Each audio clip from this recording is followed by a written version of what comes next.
En fond, les entreprises permettent de générer de la valeur au Canada, puis plus de 200 millions de dollars éviteraient à l'impôt, ça ruissellerait vers les paradis fiscaux.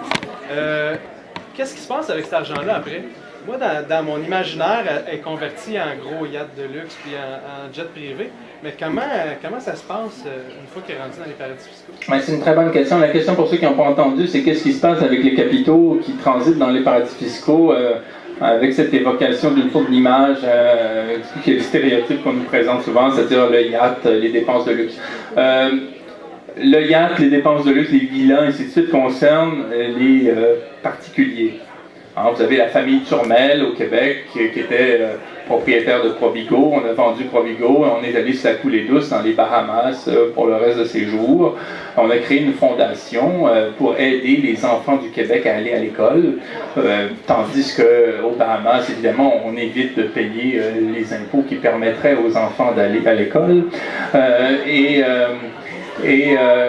Comment on rapatrie des fonds ensuite, c'est à la faveur de cette fondation-là, parce que quand on dirige une fondation, on a le droit de se verser un salaire. Donc si la famille est membre du conseil d'administration de la fondation, elle peut légitimement rapatrier les fonds à la pièce quand elle en a besoin sous la forme de salaire. Peut-être qu'elle va payer des impôts sur ce salaire-là, mais le gros du capital, lui, est sauf dans les Bahamas. Et donc on peut imaginer là, les scènes les plus débridées dans ce qui concerne les dépenses qui peuvent être celles des riches retraités dans un quartier des Bahamas qui a d'ailleurs été créé par des Canadiens dans les années 60. Mais généralement, ce sont des entreprises. Et la question est très intéressante. 200 milliards de dollars sont dans les paradis fiscaux selon Statistique Canada. Qu'est-ce que ça veut dire?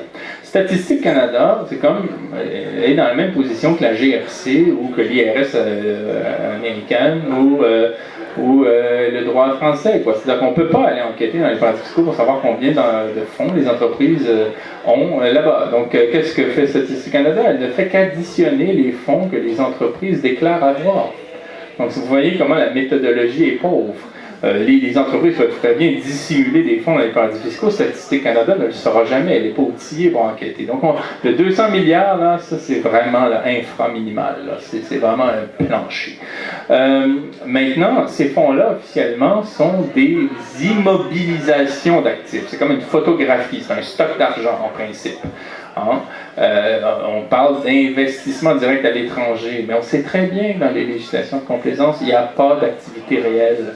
Il n'y aura pas les Jeux olympiques à la Barbade dans 2 ans. On n'investit pas dans des tours à bureaux, dans des ponts, dans des stades, dans je ne sais trop quoi. On ne crée pas un pôle de recherche de pointe sur la fibre optique. Il n'y a rien à la Barbade, si ce n'est que quelques pêcheurs, des agriculteurs et puis des gens qui travaillent dans l'hôtellerie pour accueillir les avocats qui créent des structures offshore pour nous ici. Bon. Alors, qu'est-ce que cet argent-là, du coup, il se renouvelle année après année. Officiellement, c'est un stock, mais on sait, et les banquiers vont nous le dire eux-mêmes quand ils en témoignent, que cet argent-là, il transite par la Barbade simplement pour éviter le traitement fiscal du Canada, et aussitôt, il est affecté soit à des postes de dépenses. Quand il s'agit d'une multinationale, les postes de dépenses peuvent être partout, donc le multinational dispose de ce capital-là pour soit le transférer dans une autre structure ou le ramener au Canada selon les besoins. On ne sait pas vraiment où il va parce qu'il y a une ramification considérable. Hein, et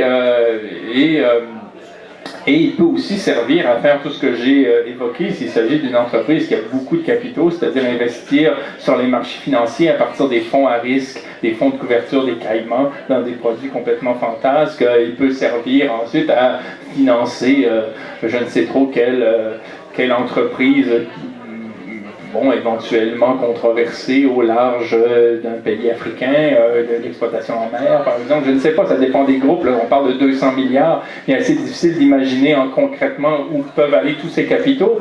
Ils peuvent aussi tout simplement atterrir dans les comptes bancaires. Mais le gros de l'investissement aujourd'hui concerne des formes symboliques, c'est-à-dire de la spéculation sur des bouts de papier qu'on souvent revend à toute vitesse pour faire de l'argent sur des formules arithmétiques, sur des formes spéculatives, mais il n'est pas autant investi qu'on le dit dans des structures concrètes.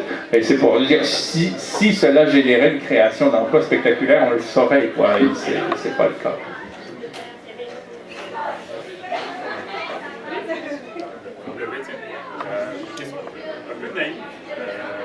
C'est concernant la motivation des paradis fiscaux. des pays qui n'ont pas d'activité économique. Est-ce que c'est des décisions politiques? Est-ce que c'est des décisions politiques de pays étrangers? Qu'est-ce qui fait que les Bermudes ou Macao décident, nous demain on met toute l'impulsion à 2025 si les entreprises qui vont venir ne vont pas développer d'activités économiques, c'est comme juste des sièges sociaux? Très bien. La question porte sur la motivation des pays offshore. Qu'est-ce qui amène les Bermudes, les Caïmans, la Barbade, le Luxembourg à devenir des paradis fiscaux, puisque les entreprises qu'on attire ne paient pas d'impôts. Bon. Ce qu'il faut voir, c'est que là, on est dans des logiques là, de trafic d'influence qui n'ont rien à voir avec la démocratie. John Christensen, qui est une figure centrale de la lutte aux paradis fiscaux, est un résident de l'île Jersey qui a vu son île devenir un paradis fiscal. Quand il était jeune, ce n'était pas le cas. Et là, il a vu apparaître des banques, voir la législation se transformer. Et il était très rusé parce qu'il s'est dit, je vais apprendre le métier, je vais travailler dans les banques, je vais aller travailler dans le gouvernement local, et quand je vais comprendre comment ça marche, je vais en sortir, je vais dénoncer le système. C'est ce qu'il a fait. Il a créé le Tax Justice Network, et mon organisation, le Réseau pour la justice fiscale, est le pendant québécois de ce réseau mondial de structures luttant contre les paradis fiscaux. Bon, Christensen est une figure importante pour nous, et lui, il a parlé de l'offshore...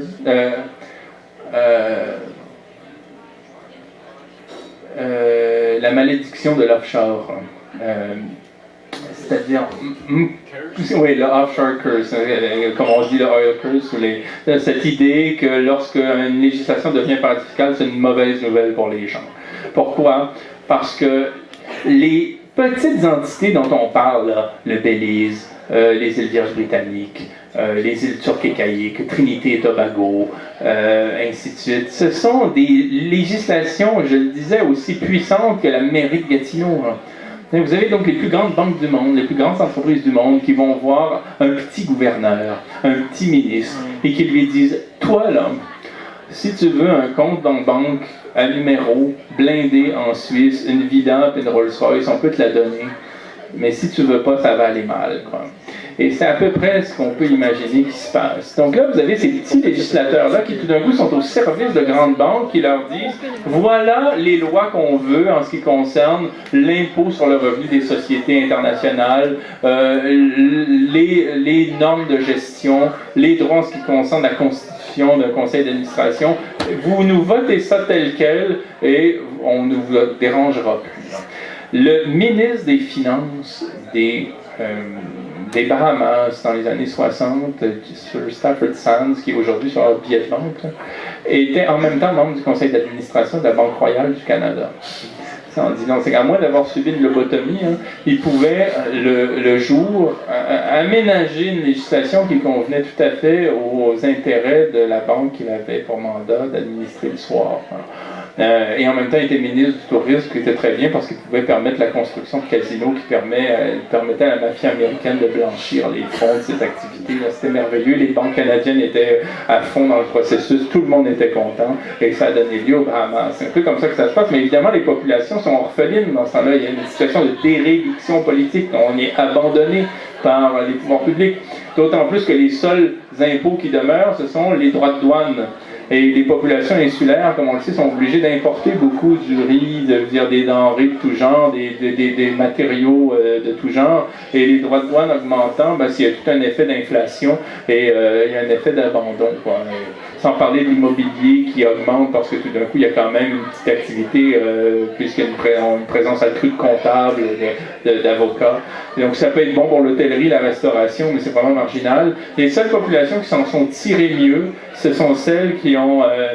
mais c'est complètement cynique comme situation, là. Mais sur un mode cyniquement comptable, là, les seules populations qui s'en sont mieux tirées, ce sont des populations qui ont pu vraiment générer une activité technique autour de la création d'institutions offshore. Là, je pense au Luxembourg, qui était un petit pays minier pauvre il y a plusieurs décennies et qui a, étant donné que sa population est très polyglotte et polyvalente, a pu vite créer toute une catégorie de comptables qui ont pu être au service de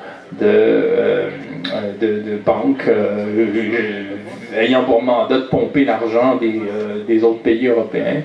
Et il y aurait peut-être Toronto et Halifax Toronto dans le domaine minier, puis Halifax qui est devenu l'arrière-boutique des firmes des Bermudes, avec un programme entre Halifax et les Bermudes, enfin la Nouvelle-Écosse, qui permet aux firmes des Bermudes d'embaucher des comptables à Halifax qui vont travailler sur des dossiers qui répondent du droit bermudéen, lequel permet aux entreprises canadiennes de contourner le fisc ici quand vient le temps de faire face à ses obligations sociales. Et évidemment, les comptables qui travaillent pour ces firmes-là à Halifax sont subventionnés par l'État.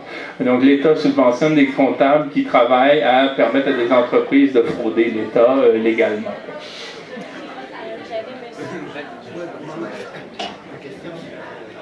Les années 80, ça semble s'être assez.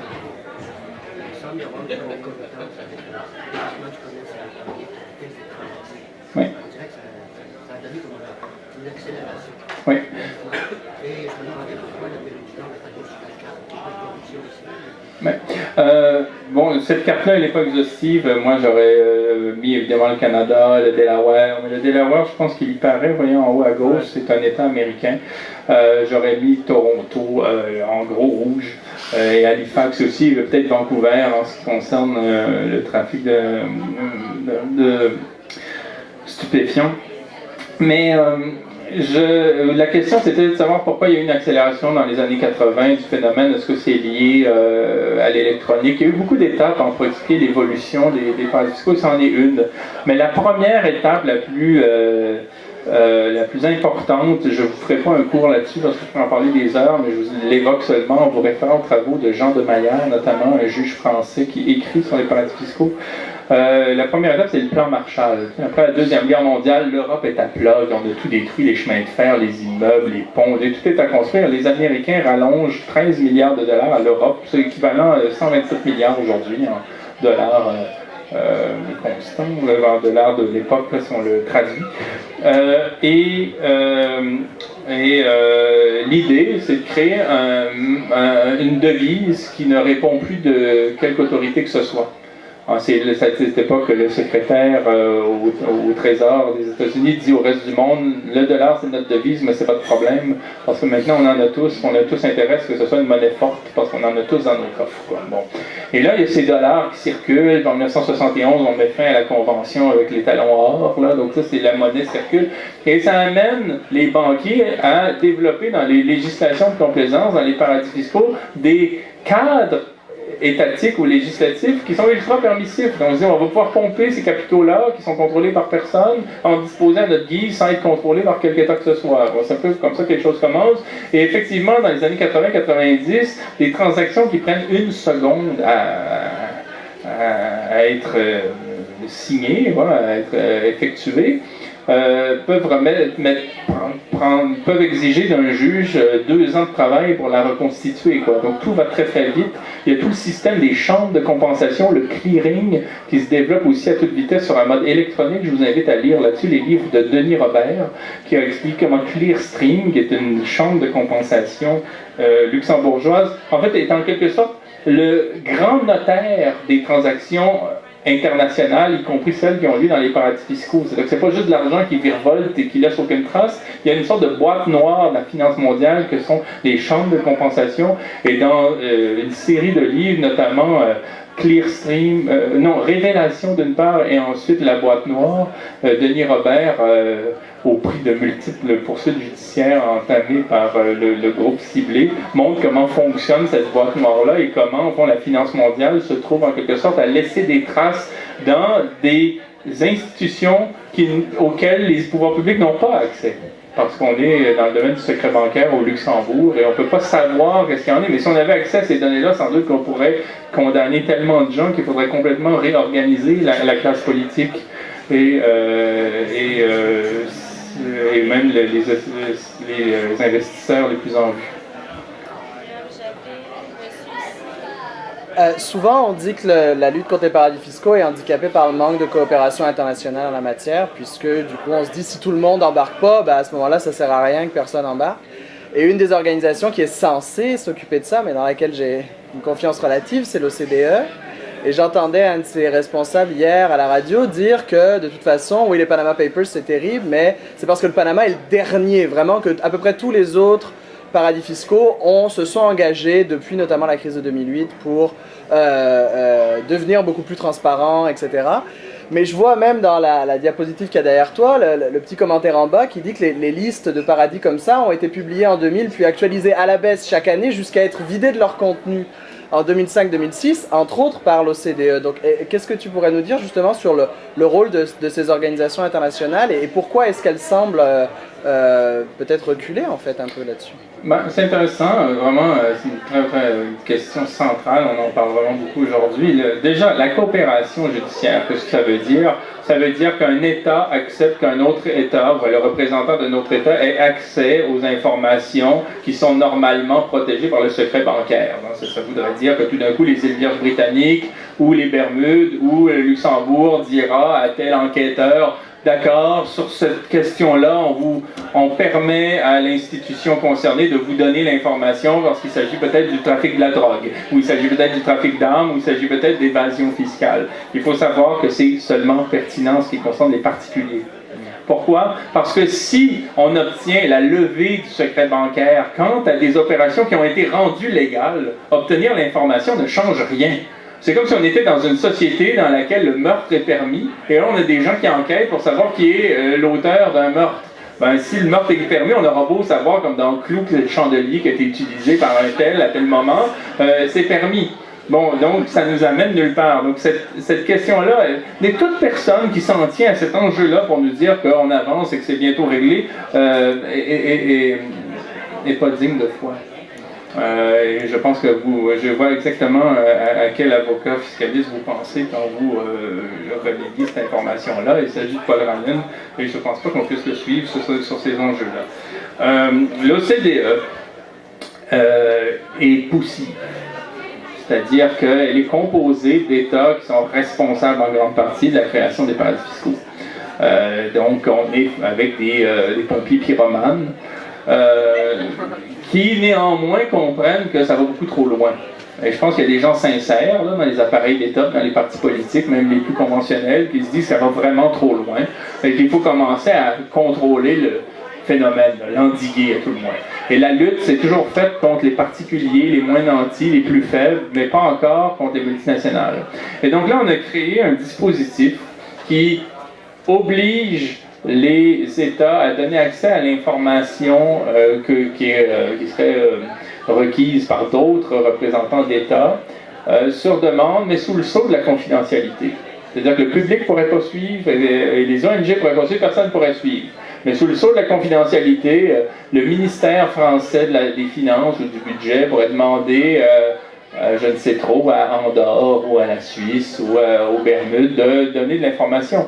Mais évidemment, dans ces processus-là, quand les acteurs sont très puissants, ils ont le pouvoir de forcer l'interruption de processus. Il y a en France ce qu'on appelle le verrou de Bercy. Il n'y a que le ministère des Finances qui a la possibilité en droit français de poursuivre un contribuable pour évasion fiscale.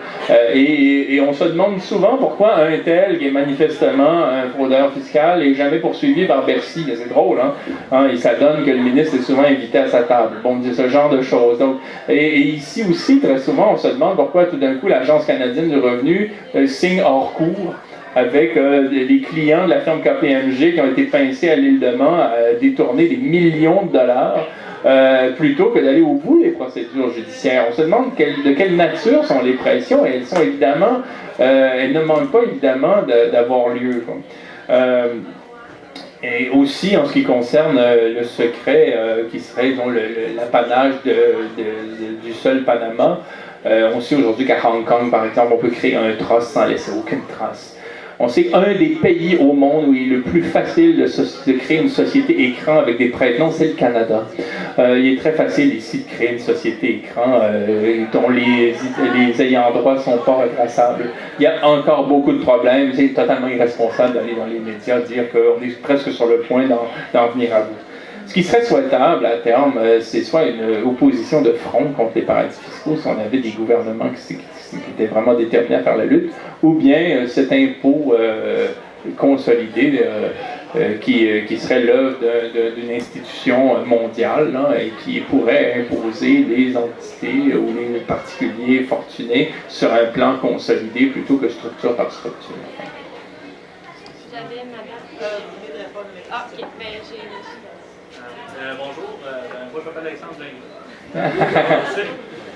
Non, c'est intéressant de voir ici aujourd'hui parce que justement, moi et mon collègue, on a fait l'année passée un travail sur les transitions, on va citer abondamment.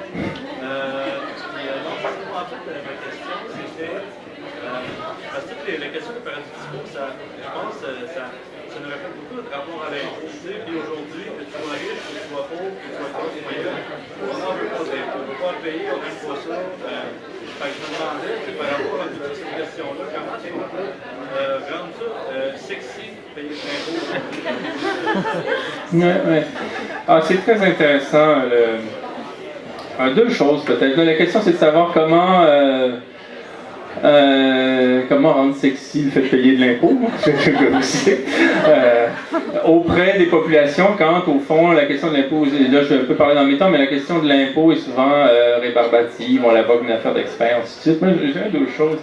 D'une part, dans l'histoire moderne, dans la forme de la modernité, les principales mobilisations politiques ont eu lieu autour de l'impôt. Le rapport des peuples à l'impôt est très bizarre. Hein? C'est que pendant toute une période, très souvent, on trouve ça barbant, c'est une affaire d'arithméticiens, on veut dire c'est une affaire de spécialistes. Bon, c'est beau dire, c'est un peu comme monotone comme enjeu, et tout d'un coup, on commence à se mettre à compter par soi-même parce qu'on a faim, parce qu'on comprend qu'il y a des inégalités, parce qu'il y a le no taxation without representation. Non, je veux dire, on voit bien qu'il y a une autorité qui nous enlève beaucoup de choses, mais qui ne donne pas voix au chapitre quant à la façon de gérer ce qu'on nous enlève. Vous dire, bon, et donc on fait la Révolution américaine, la Révolution française, on crée des barricades, dire, on s'attaque aux privilèges, jusqu'au mouvement Occupy, qui est une façon de dénoncer la décision des gouvernements de puiser dans les deniers publics pour financer des apprentis sorciers de la finance qui avaient mis le monde dans le pétrin. Donc, ça a été ça la motivation, elle était quand même largement d'ordre fiscal. Donc la fiscalité est souvent un moteur pour des soulèvements, voire des révolutions, alors même que c'est le sujet le plus barbant quand on est en période de dormance. Et j'ai l'impression que le fait qu'on soit dans un lieu comme celui-ci, qui est un lieu finalement informel, quoi, un bar, et qu'on soit à parler de fiscalité, est une conjoncture féconde pour des mouvements insurrectionnels. Quoi. Bon, et on en est là. Autre chose, j'ai eu le plaisir de parler avec des animateurs de l'émission de radio en Beauce cette semaine sur cet enjeu-là, qui était très ouvert d'esprit, et évidemment je cite la Beauce parce que, je veux dire, plus culturellement en Beauce, on a vraiment on a un soutien à l'entrepreneurship, on se voit vraiment sur un mode plus individuel, c'est culturel, donc j'y vais avec des gros clichés parce qu'on sait que dans ces représentations-là il y a des exceptions, ainsi de suite, mais c'est un peu l'image qu'on a, donc moi je reçois un coup de fil d'un animateur de la Beauce, et qu'est-ce que je dis? Ben exactement ce qu'on dit en Beauce, c'est qu'on paie trop d'impôts. On paie trop d'impôts, je veux dire, comme particulier, c'est dégueulasse. Mais c'est pas parce que le gouvernement dépense trop, et c'est là qu'on peut infléchir les choses autrement, c'est parce qu'il y en a qui ne paient pas leur juste part et on compense pour eux. Hein, et ceux qui ne paient pas leur juste part et pour qui on compense, ce sont des grands assistés sociaux qui reçoivent des contrats du gouvernement, qui ont besoin des infrastructures, qui ont des subventions et qui coûtent cher en plus. Donc, parfois on se demande si l'industrie minière ne coûte pas plus cher aux Québécois que si on la chassait pas complètement. Quoi. Bon, vous savez que les employés des sociétés minières paient 3 fois plus d'impôts que les sociétés minières elles-mêmes. Donc, ça ne les empêche pas d'aller chercher en valeur des milliards de dollars dans notre sous-sol, des richesses non renouvelables. Donc, il y a lieu, en quelque sorte, sur la question de l'impôt, de partir des assertions populistes, pour dire ainsi, là, ou des lieux communs pour être quand même respectueux de l'intelligence quand même qui se trame derrière des phrases qui peuvent sembler trop simples, et de simplement orienter le tir dans un sens plus constructif en disant nous sommes des sujets collectifs. Parce que dans cette émission de radio-là, on avait fini par me dire, bon, au fond, la solution, ce serait qu'on ait tous accès aux paradis fiscaux. Oui, puis donnons-nous un Donald Trump, puis ayons tous un revolver, puis ça y est, tout est réglé, quoi. Non, on comprend bien que la solution, elle n'est pas là, parce qu'on va rentrer dans une logique qui sera celle de la loi de la jungle, encore plus prononcée que finalement cette logique qui se vérifie déjà maintenant. Donc là, l'idée, c'est de voir comment on peut rendre le fisc pertinent. C'est-à-dire, c'est pas juste l'argent qui allait dire, et lutter, je vais finir là-dessus, mais lutter contre tous ces délires qui consistent à dire qu'à partir du 25 mai, à peu près, on touche notre premier dollar parce que jusqu'alors, le gouvernement nous a tout volé, comme si lorsqu'on marche sur un trottoir ou qu'on va à l'hôpital ou que, je veux dire, on envoie ses enfants à l'école, comme si c'était pas cet argent-là qui permettait tout ça, il faut vraiment être ignorant. Donc, l'idée, c'est de faire un lien entre l'impôt et le budget. Et c'est pour ça que Oxfam a décidé de faire ce lien-là, c'est-à-dire de parler des paradis fiscaux et de la question des impôts et de ce que l'on ferait avec 1 milliard supplémentaire dans son domaine pour qu'au moment du budget, on dépose la synthèse de tout ce qui aura été écrit pour dire, ben, il y a un lien entre l'impôt et le budget. C'est pas deux moments distincts. Là. Quand on paie des impôts, c'est pour que des gens, au nom de l'intérêt général, administrent une cagnotte commune qui est censée nous servir collectivement. Est-ce qu'il y avait d'autres questions? Moi, je voulais savoir, dans le cas, exemple, de ceux qui ont travaillé dans le Panama Papers, est-ce que ces gens-là font aussi affaire à ils se créent des entreprises? Parce que vous disiez tantôt qu'en tant qu'indépendant, on ne peut pas nécessairement le faire, ça serait illégal. Mais est-ce qu'à ce moment-là, ces gens-là se créent des fondations, des entreprises? Je ne suis pas sûre vraiment de comprendre. Ouais. Bon, la question, c'est de savoir si la galerie de personnages qu'on a vu défiler sous l'appellation des Panama Papers, dans quelle mesure ils se distinguent des sociétés privées qui utilisent des paradis fiscaux. La distinction, elle est faite en droit. Et c'est une folie, à mon sens, c'est grave qu'on en soit arrivé là. Historiquement, un jour, les historiens vont nous regarder en se disant, eux, là, ils avaient vraiment un problème. C'est que dans nos sociétés, nous avons conféré le statut de personne aux entreprises. Les entreprises ont les mêmes droits qu'une personne, à part à peu près celui de voter. Mais une entreprise, là, elle peut nous poursuivre comme entreprise. Hein. C'est comme une sorte de fiction, un hydre. Cette entreprise-là peut se démultiplier, avoir des liens particuliers à des entités tout à fait semblables dans le monde. Et les entreprises sont des personnes et elles ont à payer des impôts. Elles peuvent investir, elles peuvent se fusionner, elles peuvent faire beaucoup plus de choses que peut faire un individu parce qu'en même temps qu'elles sont des personnes, elles sont personnes. Mais elles sont juste des fictions. Et on peut faire à une fiction pas mal plus de choses qu'à une personne. Bon. Donc, ces personnes-là ont à payer des impôts. Bon, et c'est plus facile pour elles de contourner le fisc, étant donné qu'elles se démultiplient, elles sont monstrueuses. Quoi. Une personne reste une personne. Vladimir Poutine, Marine Le Pen, Dominique Strauss-Kahn, tous ceux qu'on a nommés ces temps-ci, David Cameron, sont des personnes, leurs proches sont des personnes. Et ces personnes-là répondent d'un droit différent. C'est pas le même droit qui s'applique à eux que les entreprises. Donc, et comme personne, elles n'ont pas le droit, en principe, là, dans la plupart des législations, elles n'ont pas le droit, en quelque sorte, de se déguiser en entreprise et de confier un bien personnel à une structure qui vise simplement à rompre ce lien de propriété entre elles et le bien qu'elles ont pour éviter de payer des impôts. Mais encore là, les arguties judiciaires pourraient très bien faire en sorte qu'à un moment donné, un bon avocat fasse passer un juge que ça peut très bien se faire et on serait concerné de voir la décision. Le problème du droit, c'est qu'il dépend de l'interprétation d'un juge.